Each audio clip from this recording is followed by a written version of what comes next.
Welcome to my YouTube channel. आज हम English को बिल्कुल बेसिक से सीखना शुरू करेंगे और ये इंग्लिश मैं आपको इन किताबों की मदद से सिखाऊंगी। ये किताबों की एक सीरीज़ है जिसका नाम है न्यू एक्टिव इंग्लिश। मैंने इन किताबों को इंग्लिश सिखाने में बहुत मददगार पाया है। तो आइए फिर हम शुरू करते हैं।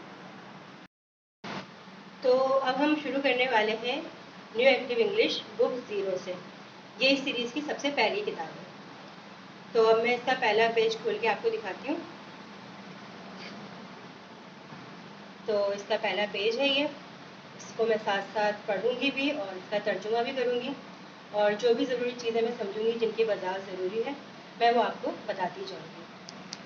सबसे पहले आप देख रहे हैं कि इसमें एक लेटर लिखा हुआ है आ। इसको आप कहेंगे और इसका मतलब है एक। फिर है आ बुक, एक किताब। आ बॉल, एक गेंद। इसका ये तर्जुमा भी दिया हुआ है, ये आप देख सकते हैं। इसको उर्दू में लिखेंगे तो इस तरह से लिखेंगे। तो अब हम पेज नंबर 2 पे हैं। आ बैग, एक बैग। उर्दू में जिसको हम बस्ता या थैला भी कहते हैं, लेकिन अब तो उर्दू ज़ुबान में भी लफ्ज़ बैग ही इस्तेमाल करते हैं, बस्ता या थैला कोई बोलता नहीं है। आ कैट, एक बिल्ली। तो इसका तर्जुमा ये लिखा हुआ है, आ बैग एक बैग, आ कैट एक बिल्ली। अब हम पेज नंबर 3 पर हैं। सबसे ऊपर दिए हुआ है एन। ए एन मिलके बनता है एन। एन का मतलब भी एक ही होता है, लेकिन ए में और एन में फ़र्क है। तो ये मैं आपको अभी इसकी वजाहत करूँगी, लेकिन अभी हम इसका तर्जुमा देखते हैं, ठीक है। एन एप्पल, एक सेब, एन ऑरेंज, एक माल्टा। तो ये इसकी उर्दू भी लिखी हुई है। एन एक, एन एप्पल, एक सेब, एन ऑरेंज, एक माल्टा। अब ये नीचे देखें आप, दो लेटर लिखे हुए हैं, दोनों जो है ए ही है, ए। ये स्मॉल लेटर है, ये कैपिटल लेटर। अभी मैं इसकी भी आपको कंप्लीट वजाहत दूंगी। तो अब इन अल्फाज को आपने अदा करना है और इसमें देखना है कि ए की क्या आवाज़ निकल रही है। Apple, bag, cat. यहाँ ए की आवाज़ थोड़ी छोटी है, लेकिन बैग और कैट इन दोनों में ए की आवाज़ थोड़ा खींच के लंबी करके निकलेगी।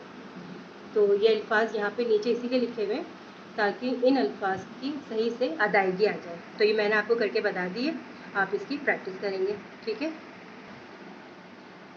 अब हम नेक्स्ट पेज पे आ जाते हैं। पेज नंबर 4 है।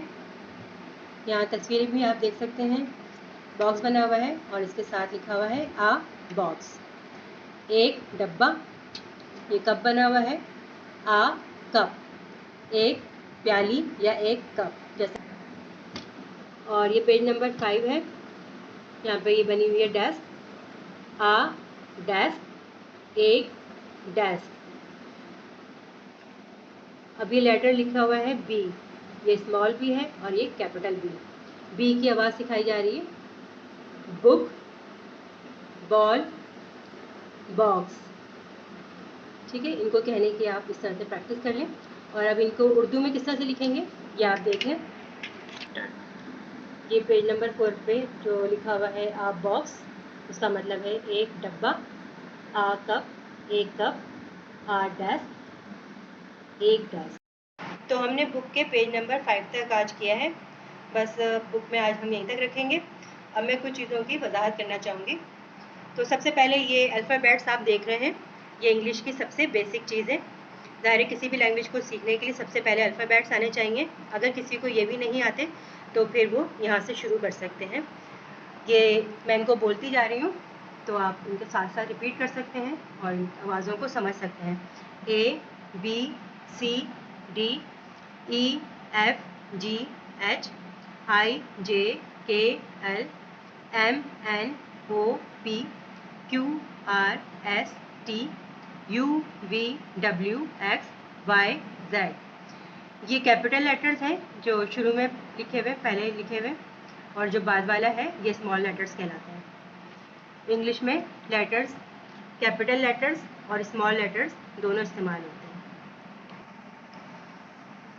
अच्छा, अब है ये लेटर्स ABCD, जैसा कि आपने देखा है ये सब लेटर्स होते हैं।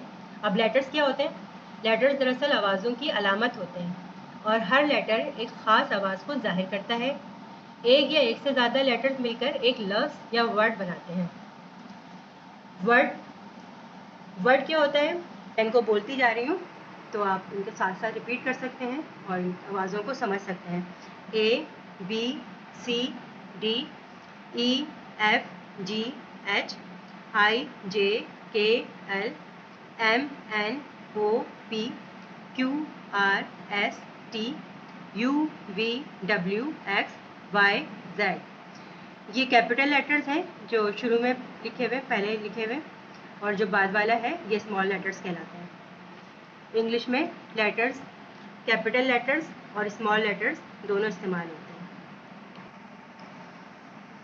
अच्छा, अब है ये लेटर्स ABCD, जैसा कि आपने देखा है ये सब लेटर्स होते हैं।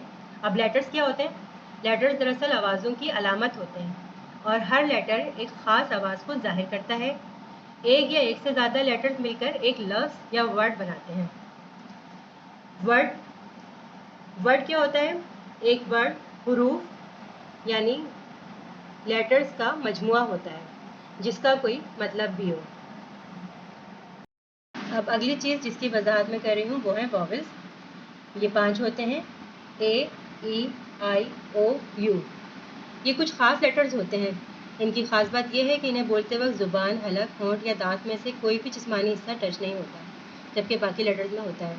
इसके अलावा इनसे शुरू होने वाले अल्फाज से पहले एन, जबकि बाकी लेटर्स से शुरू होने वाले अल्फाज से पहले आप ए इस्तेमाल करते हैं। इसीलिए एन एप्पल लिखा जाएगा, ना कि आ एप्पल। तो अब इसके साथ ही मैं आपसे इजाज़त चाहूँगी। फिर पेज नंबर 5 के बाद से आगे काम हम अगली वीडियो में